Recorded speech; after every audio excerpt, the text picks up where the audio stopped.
Everyone knows the asterisk Joker. Joaquin Phoenix, the man who won an Oscar for those haunting, painful laughs. And you likely know asterisk Rose McGowan, the actress who broke Hollywood's silence. But what you probably don't know is that these two share a dark connection.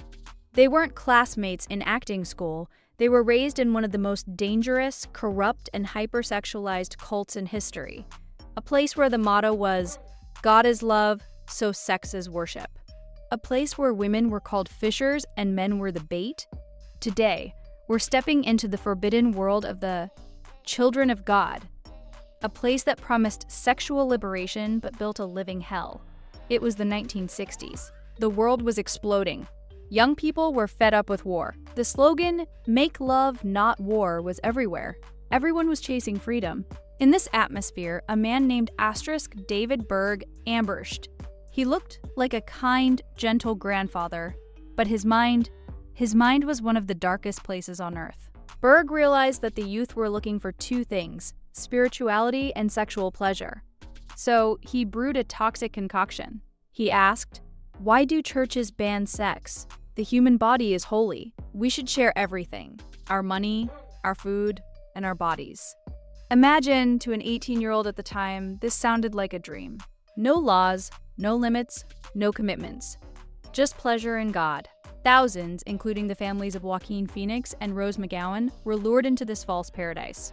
They didn't realize that asterisk-free cheese is only found in a mousetrap. But the cult needed money to survive. This is where David Berg invented the filthiest strategy in the history of religion, asterisk flirty fishing. The instructions were simple. The young women of the cult were God's bait. Their job? Go to bars, clubs, and hotels. Find wealthy, lonely men. Seduce them, and sleep with them in the name of showing God's love. Yes, you heard that right. They rebranded prostitution as religious work. These women were called askers hookers for Jesus. The statistics are horrifying. According to the cult's own records, these women slept with over 200,000 men to bring money and influence to the leader. A woman's body was no longer her own. It was a tool, a banknote, a weapon. Was this the sexual freedom they promised? Or was it the most modern form of slavery? Now, let's look back at our celebrities. The Phoenix family fled in a rundown van the moment they realized the cult was spiraling toward child abuse. Joaquin Phoenix's name back then was Asking Leaf. They eventually changed their last name to Phoenix Asking to represent being reborn from the ashes of that life. But Rose McGowan, she has even darker memories. She says, "I learned that being a woman in that cult meant being a servant to men's lust. There was no I. We were all just objects." For children raised in this system, the concept of love was destroyed. Because for them, love meant a transaction. It meant, what will you give me in exchange for my body? The children of God was eventually exposed. David Berg is dead, but the virus he planted is still alive. Folks, let's be real. The story of this cult isn't just a historical footnote. It's a distorted mirror of our world today. David Berg might not be around to give you orders anymore, but Instagram, TikTok, and pornography send the same message. Market your body to be seen. Be promiscuous to look cool. Commitment is a prison. Reckless abandon is freedom. This cult proved to us that when we tear down boundaries and privacy in the name of being open-minded, we don't reach paradise.